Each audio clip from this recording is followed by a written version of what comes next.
ఈ నెల 16వ తేదీన జరగనున్న మున్సిపల్ చైర్మన్లు, కార్పొరేషన్ల మేయర్ల ఎన్నికల్లో భాగంగా అన్ని పార్టీలు బీసీలకు 70% పదవులు ఇవ్వాలని బీసీ సంక్షేమ సంఘం జాతీయ అధ్యక్షుడు జాజుల శ్రీనివాస్ గౌడ్ డిమాండ్ చేశారు. లేకపోతే బీసీ ద్రోహులుగా ప్రకటించి వచ్చే ఎన్నికల్లో బొంద పెడతామని హెచ్చరించారు. చైర్మన్, మేయర్ ఎన్నికల్లో కూడా బీసీలు అగ్రవర్ణాలకు ఎట్టి పరిస్థితుల్లో మద్దతు తెలపవద్దని పిలుపునిచ్చారు.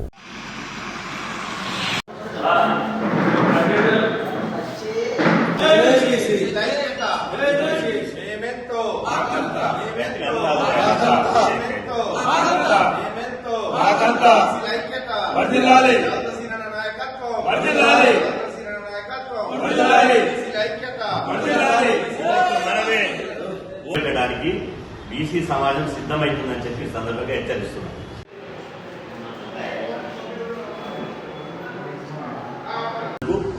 తెలంగాణ రాష్ట్రంలో ఉన్నటువంటి ఇలా బీసీలందరికీ నేను అభినందనలు తెలియజేస్తున్నా.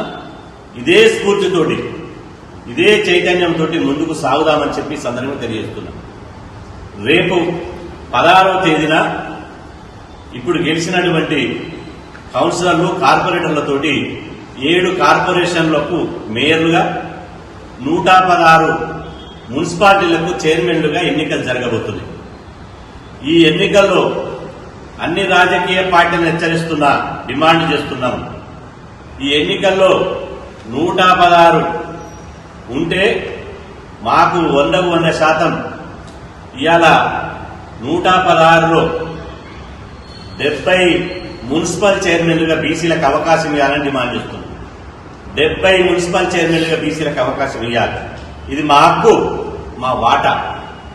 మర్యాదగా ఇస్తే మీ పార్టీలు బతికి బట్టగడతాయి, లేకపోతే బిడ్డ మిమ్మల్ని పాతాళంలో దొక్కేస్తామని చెప్పి హెచ్చరిస్తున్నాం. ఇవాళ మేయర్గా కాంగ్రెస్ పార్టీ సుమారు ఇప్పటికే 4 స్థానాలు కార్పొరేషన్లు కైవసం చేసుకుంది. కాంగ్రెస్ పార్టీ నిజామాబాద్లో ఒక హంగు వచ్చింది. నాకు తెలిసి ఎంఐఎం తోటో తర్వాత ఇంకో పార్టీతోటో అధికార పార్టీ వచ్చే అవకాశం ఉంది. ఈ 5 స్థానాలు మేయర్లు కాంగ్రెస్ పార్టీకి వచ్చే అవకాశం ఉంది. కాబట్టి ఈ 5 స్థానాల్లో 3 మేయర్ స్థానాలు బీసీలకు ఇవ్వాలని కాంగ్రెస్ పార్టీని డిమాండ్ చేస్తున్నా.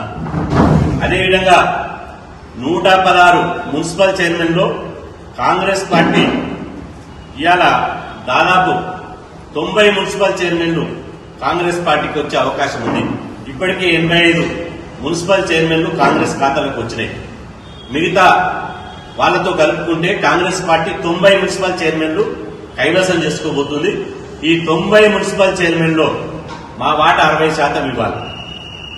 ఇవాళ 90 మున్సిపల్ చైర్మన్లో మా బీసీలకు 55 నుంచి 60 మున్సిపల్ చైర్మన్లు బీసీలకు ఇవ్వాలని కాంగ్రెస్ పార్టీని డిమాండ్ చేస్తున్నాం.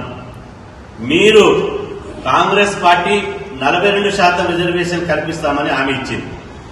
కానీ జిల్లాలో ఇప్పుడు మాకు